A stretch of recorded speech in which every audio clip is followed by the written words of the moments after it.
All right. Good afternoon, everybody. My name is Torn. I'm here at the Rescue Clinic with Prime, and I have the opportunity to sit down with one of our Prime patients. This is Kelsey, who we've been working with for about 6 months. And Kelsey has a great story to tell about where she's been and where she's going, and how she wants to reach out into the community to help. And we initially saw Kelsey about, 5 months ago? Was it when you first here in May? May.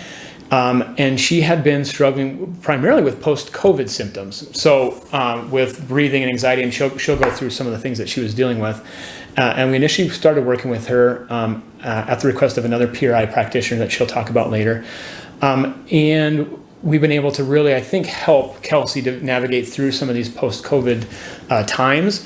And her passion towards helping other people is what's really wanting her to sit down and talk about her experience and what she's been through, but also how we hope that we can help other people, and how Kelsey wants to help other people. So Kelsey's got an interesting background. I just want to hear a little bit about your life before you had COVID, just your background, how you were when you grew up, and what your interests were, and just your general background. Yeah, absolutely. So I'm originally from Maine, and after graduating high school, I went to college where I studied psychology, and I wanted to be a nurse. There I was studying the opioid epidemic and some of my research. Okay. Afterwards, I got this incredible opportunity to go and move out to LA and work in Hollywood. Okay. So I moved out and I began working for Lionsgate. Kind of a different switch from healthcare and nursing to Definitely to LA's Hollywood. Yeah, it was a big move. I moved out there completely by myself too. And I was working in distribution. So we were selling all the films and the TV shows to all of the platforms and networks. Pretty stressful kind of a world. Yes. Fast paced. Yes, definitely. Yeah. I was an assistant as well, so I was dealing with pretty high volume calls and desk jobs. And it was exciting, though. At the same time, it was really motivating work. I had amazing mentors, but I definitely felt I felt very much like I had this incredible opportunity in front of me, and I really had to rise to that opportunity. And that did you feel you kind of thrived on that fast-paced, stress, go kind of world? Which is a little different, like I said, than Maine, which was a little bit sleepier. It felt really exciting. At the same time, I think it felt like it was really my own opportunity to really take on, and I was out there by myself, so I felt a lot of internally driven pressure to perform, and to do well in that job. And were you successful at it? Yeah, I was really successful at it, and I think that's why it was so challenging for me, is it was in the midst of that job that I got long COVID. Okay. Now, did you have anything, and I know you did, so that's why I'm asking the question. If you go back and think about your body physically and think about your background before you had COVID, did you have any issues with back pain or headaches, or how were you physically kind of in your background? Yeah, so I think I've always struggled with my health. I had chronic bronchitis since I was a kid. I had bronchitis-induced asthma as well. I always had kind of like a sensitive health system, things would just flare up. By the time I was in college and then afterwards as well, I was in a state where anytime I would get sick, it would immediately turn into bronchitis. And that would be really challenging because the bronchitis could last for like 2 weeks onwards. So I was always taking a Z-Pack every time that I got one. And so we talked about you were a sucky breather. Yeah. And back in the day. I think I was starting to get quite sensitive to medications. I was definitely on a lot of medications too. And it would be devastating when I would get sick because I'd be knocked out for a while, and that was starting to get hard with work. And especially, if you're in a stressful world already and you don't have time to be sick. Right. I'm guessing in that world there's no time to be sick, right? Yeah. And then you got really sick. So tell me about your background with COVID and kind of, I know it's a hard thing to talk about and go back and revisit, but when you first got sick and what your experience then was. So I got sick from one of my colleagues there. at work, and this was time frame was. It was actually March 11th was the day that I got sick, which was of 2020. Of 2020, March 2020, which is like the week before the world ended. Yes, exactly. Not really, but I know around here and around nationally, it was kind of that next week when. Yeah, it actually was 2 days before LA fully shut down. So as soon as I got this, there was a huge push. We were, everybody was, very worried, right, to hear that like somebody had gotten sick from this. So there was definitely panic. Very an unknown kind of what is this? What is this virus? What's going to be the outcome? What's the? So what was your kind of initial? Like what happened? What was the initial reaction? Yeah, so I was trying to get tested for a long time. Had gone to a hospital, was unable to get a test until about a month in. Finally, was confirmed that I did have COVID. During this time, I actually had gone back to my apartment, and my roommates had left. I think it was too frightening, especially with this being this new. So I was basically by myself, like in my apartment, unable to leave my apartment for a month and a half. So it was like I was in solitary. A lot of isolation, a lot of unknowns, a lot of stress and anxiety. It was based on that. How were you doing physically at that time? What I knew, right, was this was a scary respiratory illness that was deadly to many people. I knew I had a lot of. That's the message that was out there. Which is all we knew. Right or wrong. Main thing is we didn't know. Right. Which is even almost worse. Right. Yeah. It was. Were you having issues with breathing? Were you having issues physically? I at first I had noticed it felt like what was happening in my nose was something that I had never experienced before. And I remember that this really stuck in my memory because I had been sick so much as a child. So I knew what being sick felt like. Mm-hmm. But this form of sickness, it was almost like there was so much sinus pressure. It felt like my nose was almost like off my face or like disconnected in some sort of a way. It was worse than a normal. Yeah. Like I had like tension headache up here, was unable to like breathe as well as I could before. But really the stress of the illness at that point in time was really hard for me. And I was starting to have some panic attacks. As somebody who was already kind of in a stressful world, had lived this kind of a stressful life and was kind of already set up for that. Yeah. To have to go through that, not knowing the outcome would have been really challenging. Right. Yeah. So did you get better? Did you have issues? What kind of came out over the next couple months as you kind of? Yeah, so after about a month and a half was when it was determined that I appeared to be about like a couple weeks symptom free, or just a week at that point. And so I thought I was in the clear. Yeah. And then in May of 2020 was when I first started having some more downstream issues. And I had no idea that this was tied to COVID in any way. Yeah. The first thing I started having was something called interstitial cystitis. Mm-hmm.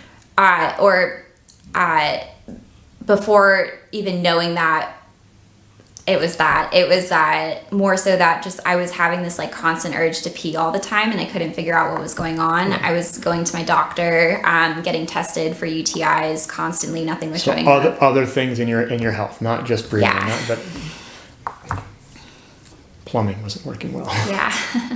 Were you still having issues with anxiety and that kind of stuff? Yeah, definitely. And I know, just because I know where you ended up, when did you start noticing kind of the dysautonomia stuff, the dizziness and the... Yeah, so, well, really, it all was kind of tied, because when I first started having this issue of like the constant feeling I had to pee, which was really like a life-changing condition to start having. Like it was difficult for me to be in my relationships with my friends and my partner and to go out and do anything.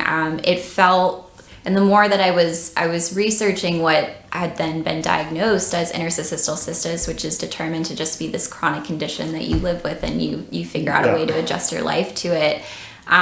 It felt like it was like my pain to bear in life. Like I just was stuck in this problem forever. And that was like a form of kind of like sadness and humiliation and inwardness. And another layer of stress, anxiety, unknown. Well, how's this going? But at this point, you wasn't really necessarily tied to COVID at this point. You were just, it was a new thing. Yeah, I didn't know what it was. I just thought, I just thought I just started having this problem that apparently other people have as well. And that like, this was just something to happen to me. I was really sad about it. There was a lot of like depression that I felt about like having this suddenly in my life and just always being in pain in this way. Yeah. And I think I really mourned the life I had pre-pain. And this issue continued on. So it started with this one thing, but then as time went on, I started also having like tremor and TMJ and tinnitus, and all these other symptoms were popping up all of a sudden, and I was starting to feel really miserable in my body, and just like this, but the driving issue really was this interstitial cystis thing. And so I thought that all these other issues were coming up just because I knew that was the first one that kind of showed up. Yeah, because I just knew I was struggling with it so much. So it was always kind of feeling around that one issue. But then I had a secondary big issue arise, which was I started having trouble breathing and shortness of breath.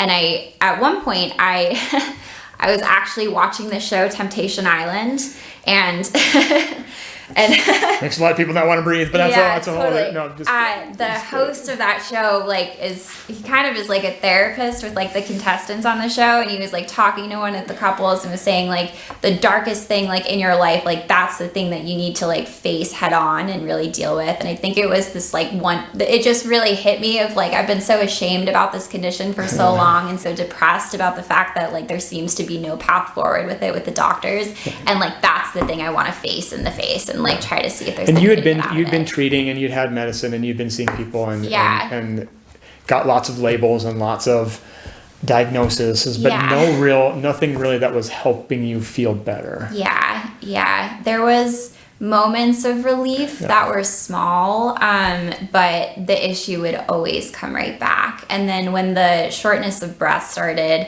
that's when things really got scary for me, because it was right before that time that I saw the Temptation Island episode, because I then knew I had these two coexisting issues, right? I was having the constant urge to pee all the time, and I was also having a hard time breathing. And then I was doing some research online, and I was realizing that when you squeeze your butt, you actually hold your breath. And so I thought like maybe that's the issue. Maybe these two things are related to each other. Maybe the shortness of breath is driving the like interstitial cystis issue. So I thought perhaps I'd been misdiagnosed, and if I could just go and maybe get like a septoplasty or something like that, or fix something my help nose, something help your breathing, right? Maybe I could get out of this feeling. And our PRI people realize this sort of kind of makes sense from a PRI perspective, that your ability to regulate pressure at your pelvis and with your breathing diaphragm is an important skill to master, and which you're getting to now. But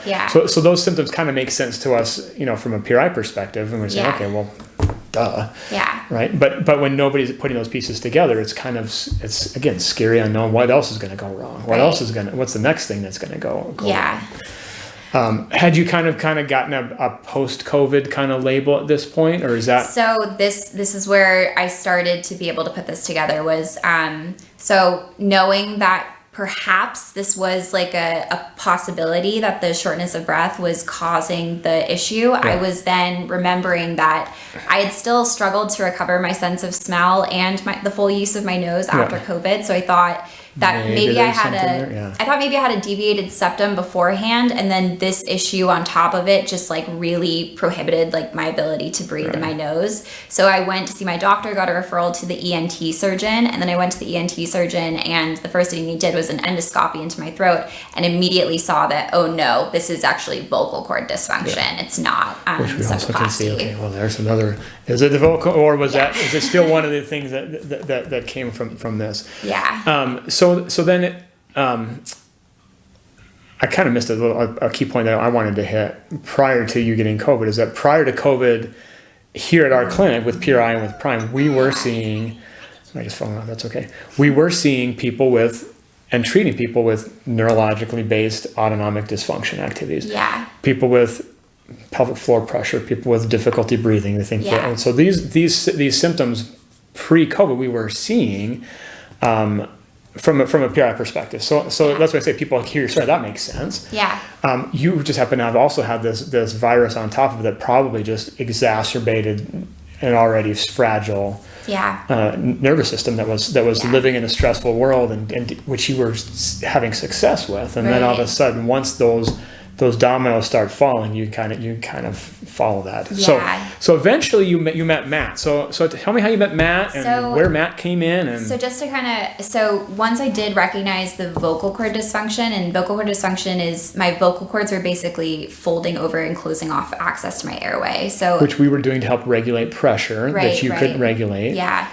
So it was in our world, that was something that came because of the difficulty that you were having, and that was the way that you were managing it. It's just one more domino falling. Totally. It was an identifier for me. Yeah. Now all of a sudden you went, oh, there's Now is this the actual cause? Yeah, I think it was that like there had finally been a few articles online that finally were identifying that vocal cord dysfunction was coming from COVID. And that was the first time I was like, oh wow, like these issues started after I had that initial infection. Or vocal cord dysfunction comes after you have respiratory problems. Right. So maybe this was all tied to what was being sort of first labeled this long COVID bucket. Yeah. Mm-hmm. Absolutely. And so that began really the dive and the scary dive of continuing to try to get a lot of medical care for this long COVID illness, which was starting to just spiral and get worse and worse and worse. And if you go back and look in the way the world was the literature and the still the stress and anxiety societally in regards to long COVID. Right. And, I mean, there was no vaccines yet. There was no treatment yet. We were on lockdown and people weren't talking to each other, and isolation was at an all-time high, and so it was kind of a perfect storm even societally for stress and anxiety. Well, there was just so many sad things. Like I kept thinking that I was gonna get to where I needed to go. Like I kept thinking I could solve this, and I was referred to the speech pathologist it took a while to get into that office, and in my head I'm like, that this is gonna fix this. Like the ENT surgeon told me like this will resolve with speech therapy, and I had been put in to go and see the pelvic floor physical therapist. So I thought, okay, like I've done all of this, right? Like this is gonna happen finally for me. Like I couldn't imagine that after this much work on this myself, I wasn't going to get better. Right. And I didn't. And that was the scariest part, I think, is like the doctors kind of saying like, we've tried really like everything that we can. And you saw lots of good people who did lots of good treatment. Yeah, that was also, I had a really different experience with my doctors than most people had with theirs. I got all my treatment at the UCLA hospital system in LA. And so my doctors actually were able to communicate with each other like across the portal, and they really were working like a team. So so it's not like you were getting bad care. Yeah. So I want people to hear that too. Like people can get really good care and still have not be getting the care that they need. A lot of my doctors were really young, brilliant doctors who like deeply cared. And they're the about ones that you still keep in touch with to this day with and are interested in how you're doing now. Absolutely. If we really want to get into it. So I probably jumped the gun a little bit. So where did Matt come in? Yeah, so that was the point. So when I finally was kind of being told like, we don't really know what else to do for you at this point, that I was also told that my work at my job was becoming so inadequate, which it had with all these issues going on. Again, it was a high, fast-paced, stressful environment to begin with when you were healthy. Yeah, and then I was now going to at least 2 to 3 doctor's appointments a week. I was in constant pain all the time. I wasn't sleeping. Like the ability to function in this job was so challenging. Yeah. But the idea that like all of a sudden now I could lose my job, I still had no way of getting to the end of this, was in a ton of pain, had been drained financially from this situation because of the medical care, and that I might have to just like give up and move home, or I had no idea what was on the other side of this for me. You might as well have been back in your apartment right away after COVID, the same kind of isolation and that was when I was really desperate, and I had called my parents and told them this, and they were, desperately trying to help me as well. My dad spoke to his own trainer, who was Matt, and told him about my issues. And Matt he actually has an injury, a fractured phrenic nerve, so an impaired diaphragm himself. And he was able to start seeing early on in this issue of long COVID, and recognizing that people that were having these issues with long COVID seemed to be having issues with breathing and with diaphragm. And for the people who don't know Matt, what's Matt's last name again? Yeah, Matt Wallace. Matt Wallace, who is a trainer. I don't know if he's certified with PRI. Yeah, he's PRI. But he's been, at least, I don't know if he's fully trained but he's been to a lot of PRI courses. And I think he went that route because of his own injury. So he suffered poor diaphragm breathing and wasn't getting help with normal function, and found PRI to help him out with his breathing issues. Yes. And so hopefully sometime we can talk with Matt and get his perspective on this too. But he almost came to Prime, and I think it was just a perfect. I got so lucky in this situation that this person who was in my life, who I deeply trusted, who cared about me, was able to see exactly what was going on with me and meet me where I was at. And he called me that day and had asked me some questions about my left versus my right side, how I was doing, how I was feeling. And he was the one who was like, this is sounding like these other cases that I've actually helped. And I think that we have a path forward and we're going to get you out of this. And I was like in tears. It was just the most Just incredible. to have somebody that can actually say, I can understand what you're going through, and I think I have a reason why maybe it's there. Which you hadn't heard from all these people at UCLA. None of them knew why you were. They knew what was going on. You had vocal cords that weren't working. You couldn't breathe very good. Your pelvic floor was tight, or whatever. It was the first time I think I got my hope back that like this wasn't going to be my life. Which is, I know for what we do, a lot of times that part is more valuable than anything else that you get, to have somebody that says, I understand what you're going through. I kind of know where you're at. I mean, and for people to do PRI, that's one of the biggest joys you have, when you can actually tell a patient why you think where they're at. Just knowing that it can change people, right? So you worked with Matt a little bit back home in Maine, right? Did you go back to Maine and work with him? Yes. So during this time, I was actually approached about another job at Netflix, and this all happened in the same time. So I'm about to lose my other job. I'm approached about this new job, and all of a sudden I have this person now who tells me he thinks he can get me out of this position.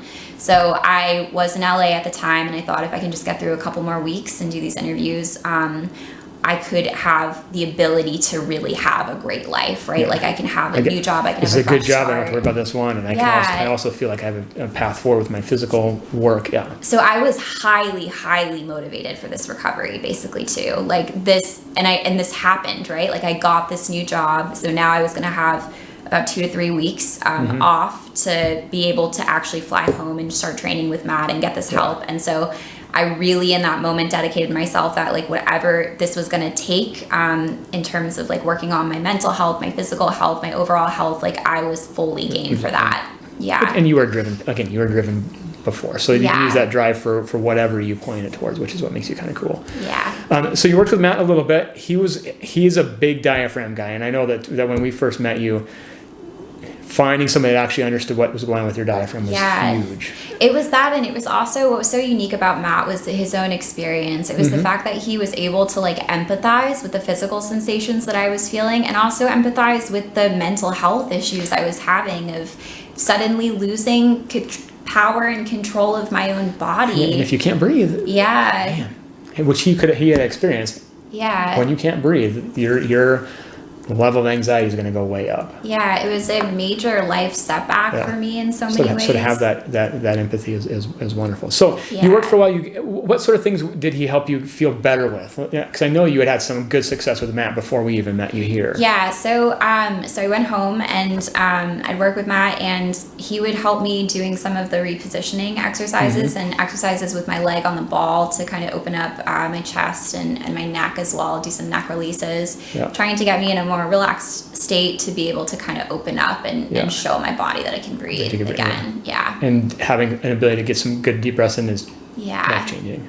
And the first time that we worked together and that I was able to see that this was actually going to work, I was just so over the moon. I was so like renewed in my and just it just felt like finally I had put in all this effort and I finally got to the exact place that I was so dying to go. It was an amazing moment for me. And so at one point, did you and Matt decide that you needed to come here to Lincoln?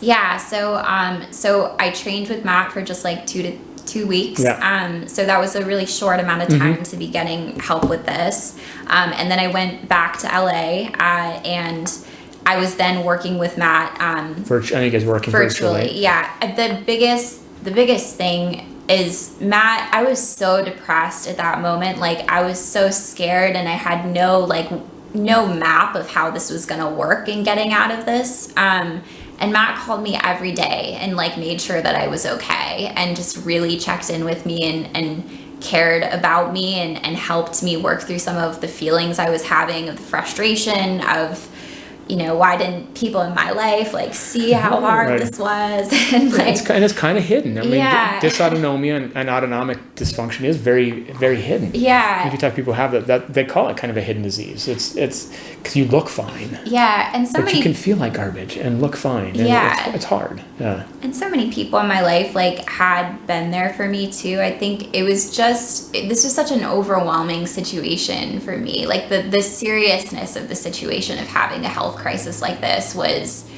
a real setback and a real moment of like PTSD for me. Right. And I was really in a stage of both trying to continue to do exercises at this point, working out of this, while also really having to go through some of the feelings of this PTSD. Right, yeah.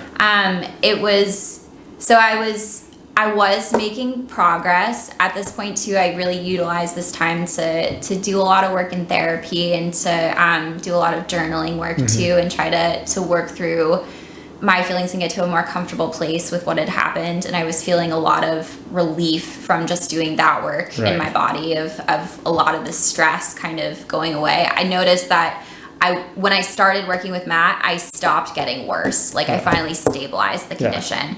And then I would say the period between when I was back in LA working with him virtually to when I got to Huasca, I was going up in terms of I was progressing in my mental health recovery, but my physical recovery was still stagnant. Kind of plateauing a little bit. You get better, and things weren't improving. Yeah, and I still had a lot of pain issues, and I could tell that my body was not in the correct alignment, and I was starting to get worried again that like something was still missing. That's where you and Matt could have a conversation where there's maybe more pieces to this puzzle that we need to look at. And Matt immediately was telling me to go to Huasca Clinic. From the moment that he even started working with me on the first call. His whole thing was like, here's what's going on with you, here's a couple options for you to be able to do this. But he always gave me all the information, and he always like really looked at this as if he were in my shoes. And I think I just deeply appreciate that about Matt. And not an ego-driven type of person, right? He just wanted to help you. Well, he also like knew that there was care that he couldn't give me, but he was going to make sure I got that care, and that I was finding the people that could give me that care, and I was really grateful for that. All right, so Matt referred you to Huasca. You put forth an application. Yep. You got here. And you guys he had identified some things. We saw some things on your application that were a red flag. One was, hey, you couldn't touch your left teeth at all. Yes. Right? And Matt had identified that because that was an issue that he had, I think, is how you had said that, correct? Yeah, absolutely. So he was able to tell you early on, hey, we think there's something going on with the way your teeth fit. And was able to at least give you that information before you were here. He knew that the teeth issue meant something very serious. And I had never considered this before, but every single element of like Matt's struggle and his ability to empathize with like the physical sensations I was having, and Matt had also had struggled with TMJ and tinnitus, and I was struggling with that as well. So he could kind of see some of the simulations. He could kind of put the pieces together that this was connected in this way, and I really trusted him, and I really knew this was right, and so I really thought I was coming to Huasca Clinic primarily because of my teeth. Yeah, which was a big thing we identified. We also saw that you had maybe a tendency towards a lazy eye in some of the pictures that we'd seen. Whether that was documented, non-documented, we kind of see it.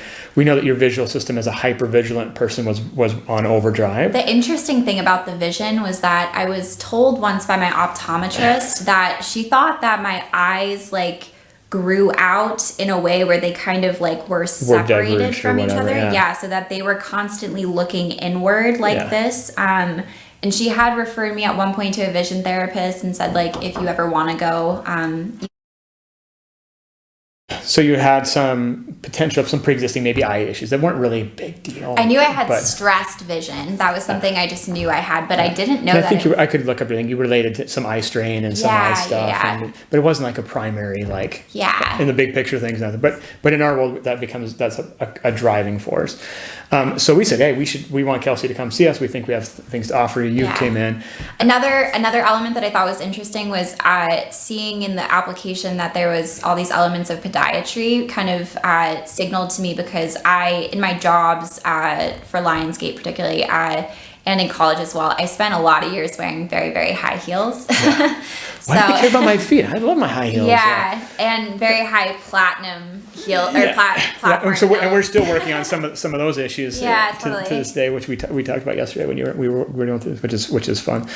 So we brought you in, and I'd say Kelsey is the first person I've had that's come in that had a whole PowerPoint presentation for me when she got here. Yeah. With your background and everything and what she knew and what she did, which you had identified, and that's kind of your personality to take all this information and try to make sense of it. And coming where you came from, with Lionsgate and Netflix, to have an actual presentation of here's who I am. The other reason I had the presentation is in going through this entire experience, I, like a lot of other people that have been struggling with long COVID, there's been so little information about this illness and so little helpful information about this illness in any of the news or on TV. And so at least at how early I was dealing with this too, there were some groups online that were trying to get information to each other. This wasn't a lot of information to get. It was so hard. Yeah, I just felt very much like I could, like, what was going on with me was special. Like, I knew I had access to really great doctors, really great care. I knew that I was a highly motivated person and that the way my mind works, like... So she had information on every little piece of the puzzle along the way and has documented, still has been documenting everything in terms of what's been good and what's been not good. And I think it'll be a valuable tool to look back and be able to help more people, which is where we're going. That's what I really thought. I thought of myself as a case study in this. Yeah. So which is kind of what I want to say. You've always been a case study for yourself, and this is another piece of that. So Kelsey came to Prime, and we got her in an appliance that we just had adjusted this morning again to help her sense molars on both sides. Yeah. We've got a pair of glasses on her that had things to help your visual system relax and not work so hard, along with a little bit of a prism so you could get on your heels finally, because you weren't used to being on these tiptoes, which are still good for you. They're still helpful.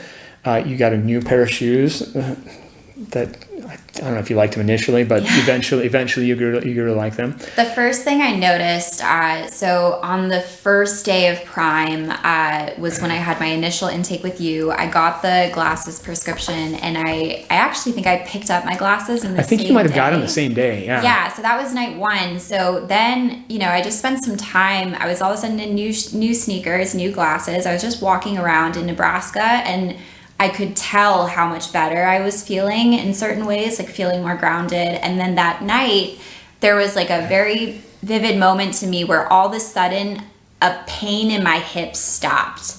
And that was the first time that I think I put the pieces together that a lot of people that were going to Haraska Clinic, I kept hearing stories about people with like neurological tics, but I never really thought I had any neurological tics because it just wasn't obvious to me in any way. It wasn't like your arm was shaking or your head was stuck to the side or whatever. Exactly, yeah. But then when this stopped, I realized that the hips felt like they were going like this, and then they stopped going like this. And then I was like, oh my goodness, like this feels amazing. And because like the driving issue of my condition was this interstitial cystis issue, and all of a sudden like this area felt so much better, it felt...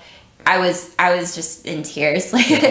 So once we were able to get her brain into a situation where you could sense that you were back on planet Earth. Yeah. Stable, grounded. Yeah. You could get your pelvis in a position where it could shift and move freely, so we didn't have to create tension in the base of your pelvis.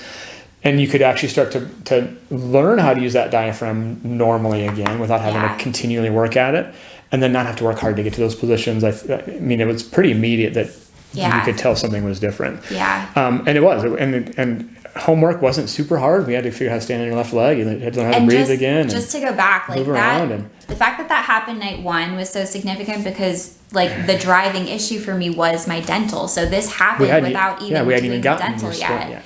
Yeah, and it was the time, I think it was day 2. So the splint is administered on the third day. Yeah. So day 2, what Horesca Clinic does is they do this like bite registration where they fill the gap in your teeth with like some foam or something. Yeah, some goop. Yeah, some goop. So you really get what that feels like to have it. Well, and we're just registering how we want your teeth to fit. Yes. And feel when we've got your body in neutrality based on the other tools, your shoes and your glasses and those other things. And then we say, okay, now here's where we want your teeth to fit. Yeah, it was that time, like getting that bite registration and they had me walk up and down, like with the glasses on. With glasses and the goop in your mouth. And the sneakers. And that was when I was really starting to feel like, oh wow, I'm going to feel so different in my body. Actually have a body. I'm going to feel comfortable again. And that's an experience we hear a lot. Not everybody gets that wonderful, like, this is great. And so some people watch, they go, oh, I can't wait to get that experience. I love when people have that experience and it's amazing. Some people don't get that. And fortunately you did.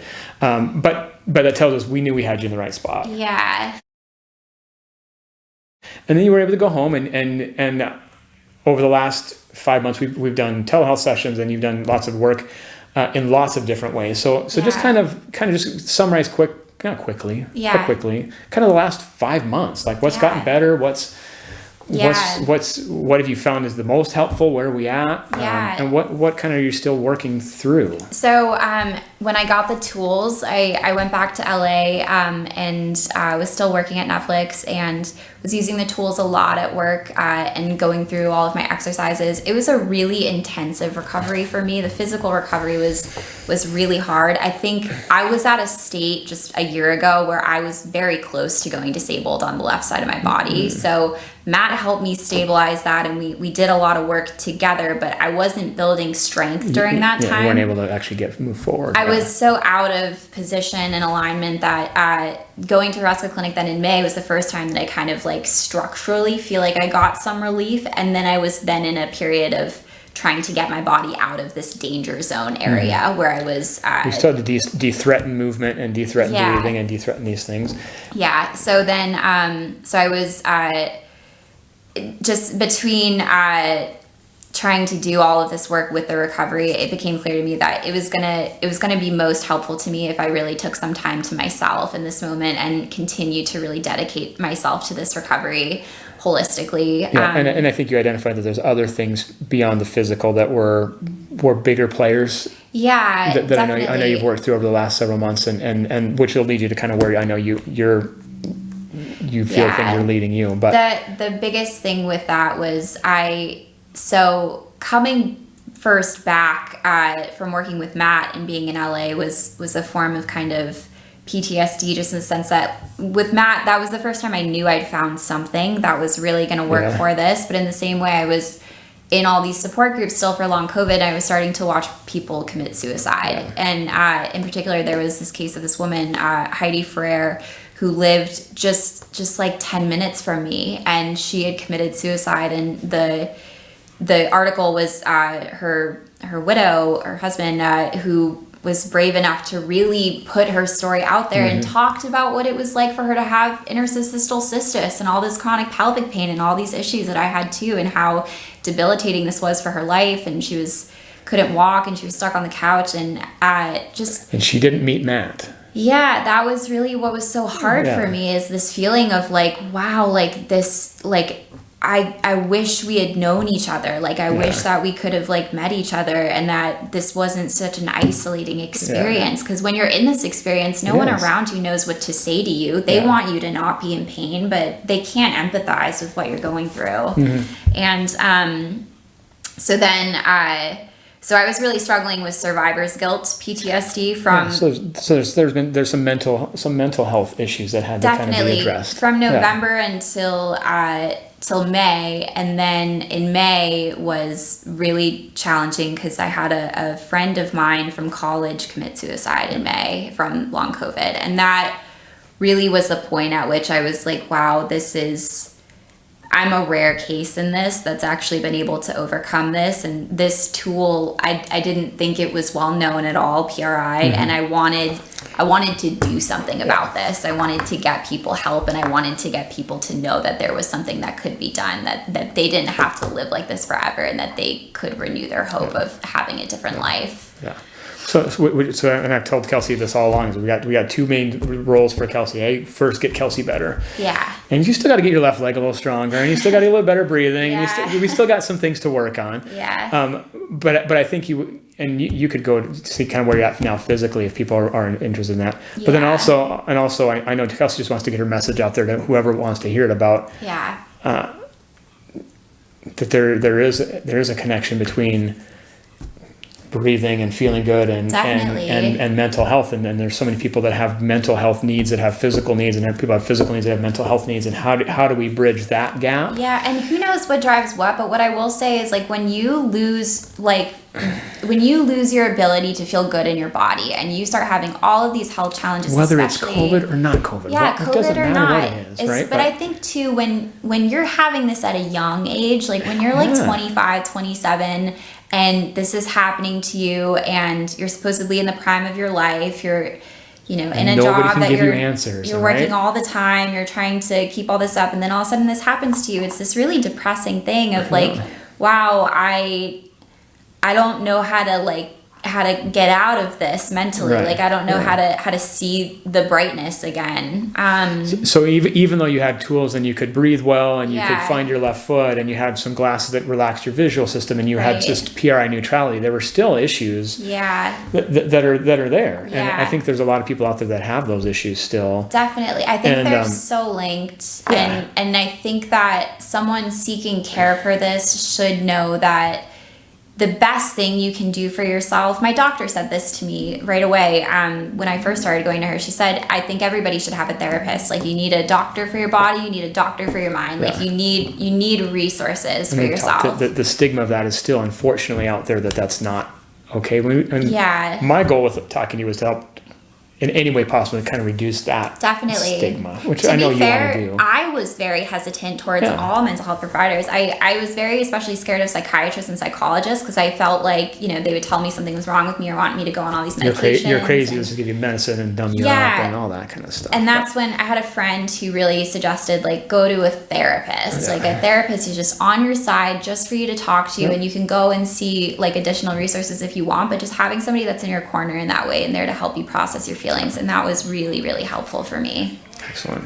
So how are you doing now physically? What would you say are still the things that people are going to want to know, just physically, where are you at? Yeah, so I think what has been accomplished now is we've really gotten me out of the scary part. Like, I'm stabilized again. Yeah. Like, I feel taller physically even too. I feel like balanced in my body. Not struggling to breathe. I don't think I'm fully balanced in my body yet, but I'm balanced. Yeah.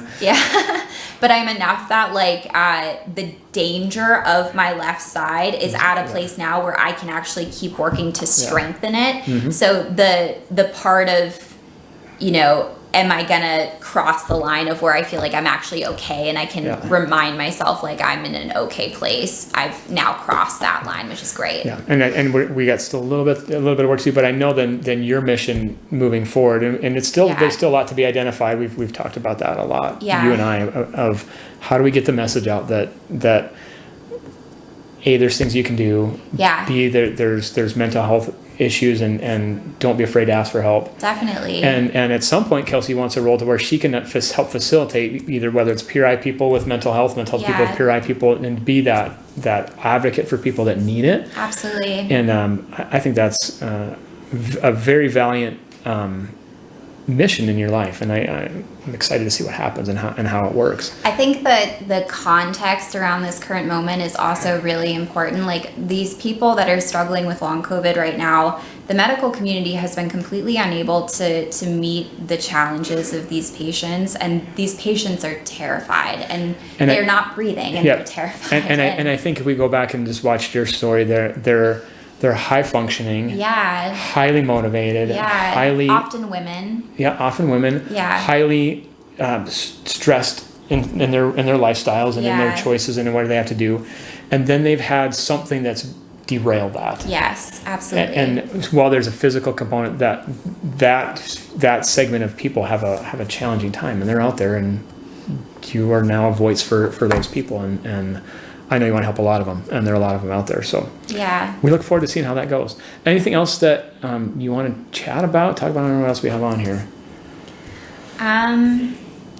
Talk about the people you've reached out with. Kelsey has lots of people that she's talked with in the post-COVID world, in the people that are researching COVID and post-COVID, and people that are struggling with this mental health kind of access, and people who are in those positions of high functioning people. So if people are out there and they want Kelsey's information, you want to get in touch with Kelsey, get in touch with us first, and we can get you Kelsey's information, and we'll put your information along with this video wherever it goes out, whenever it goes out. But anybody particular you want to talk to specifically, or? Yeah, I did want to say what was interesting about, so I had reached out to Nick Guth, who's his wife Heidi had committed suicide from this. You mentioned that, yeah. Yeah, so and he's an advocate for that community. Yeah, so he was writing many articles about this. He was trying to get attention paid on this, which was so incredible to see as somebody suffering from this, that finally somebody was stepping up to meet this where it needed to be. But then the flip side for him in that position was all of these suicidal long COVID cases were then all of a sudden reaching out to him, desperate for help, and he didn't know what to do. And he and I had connected, and I told him that I had started getting better and that I knew these resources existed. So he then started connecting these cases with me and Matt. And there were several doctors that we were working with. The cases ranged all in age and gender, and all of these cases seemed to have pretty clear indications that the diaphragm had something to do with this, and that we were all, even though everybody's case was individualized, there were common threads of, I thought PRI was a really good option for these cases. Again, which we've talked about, not that we're treating COVID, we're treating the manifestations of poor breathing. Exactly. And we know that as PRI people, the impact that has on your whole autonomic nervous system, which we've been doing pre-COVID, we're doing it post-COVID. We're just seeing a lot more people with it now than we were before. Yeah. And so having that voice out there is great. And so, like I said, you have a lot of those resources that are out there. So if people are struggling or know of people that are struggling, we know there's PRI people out all over the country. I want people with long COVID to know that PRI is a tool. It's a tool you can have in your kit here. And there are other tools that people with long COVID can have as well. And probably need. Hyperbaric oxygen therapy was a huge one for me. That was really helpful in recovering some of the damage that had been done from poor breathing for so long. We've talked about mental health. We've talked about nutrition is a thing. I'm sure there's some medical things that are out of my wheelhouse too, in terms of. One of the best things that I actually was able to get into was UCLA has an East-West medicine clinic where I was able to get acupuncture and cupping and trigger point injections. All these cool things. Yeah, all of this and they're all pieces of a puzzle. So, and people who are into PRI know that we love working with other professionals that are willing to integrate with us. So you have a great understanding of that and a great insight into those different pieces, and we just look forward to seeing where this goes. And I'm just happy you sat down and wanted to tell your story, and hopefully it comes out and it's not I don't know what the word I'm looking for is. I'm excited for this is such a hard moment, right? To have this many people in the country suffering to this degree and this desperate and this out of their minds too. Like this type of an illness is all consuming for their loved ones, for their providers, for everybody in their life. And I know a lot of people that would reach out that would have had any type of a dysautonomia diagnosis, even pre-COVID, would have the same empathetic. I understand exactly what you're saying. And they're out there. And there's a ton of people out there, and there is help, and there are things you can do, and there are a lot of tools that are probably needed and helpful, and we just hope that we can be a tool in that toolbox to empower patients that their view of how bad they think their life is going to be forever is not necessarily their reality is such a life-changing gift to give them. And it just has to be a start, and it really to to get people feeling this way, to show them that there are other resources to help, continuing to like encourage them also to get support in mental health or support in these other ways, I think is huge. And for the people that have long COVID, if they're watching this, I want you to know that it's not impossible to get better. It really isn't. And I prove that to myself. There's so many times where I thought that myself, where I thought there was no way. I thought my case was way too specific. I had all these issues. I thought. How many times did I tell you you're not that? And I didn't believe you're not that special. You're not that special, Kelsey. Well, and I didn't want to believe you didn't want to believe, and you are special. But but in terms of your presentation and what's going on with you, we see.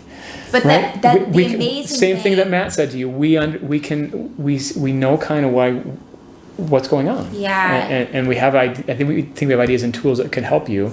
And you are special. You have But I think you go from a place, right, of all these doctors telling you are too weird. Like your case I don't is know. too I don't understand. individualized. Again, we hear that too often. And then you go to hearing like, oh, your case is just like these others. And I think that's hard, like for patients I can totally understand that. So I think like knowing in a realm of how do we de-threaten how you feel? Definitely. Somebody that understands that there's more things out there is a good thing. Knowing, I think too, just for the long COVID patients, we can now tell long COVID patients, it's not just me. There's many other long COVID patients we are working. So we do know PRI, it works for so many people, but if you are so scared with this long COVID illness and you don't know, there's a community of long COVID people that are getting better from this. Absolutely. Yeah. And that's a great way to end it. So Kelsey, I just want to thank you again for sitting down and just for being here, for being you. Thank you for everything. Yeah, that's good. All right. Thanks a bunch. All right.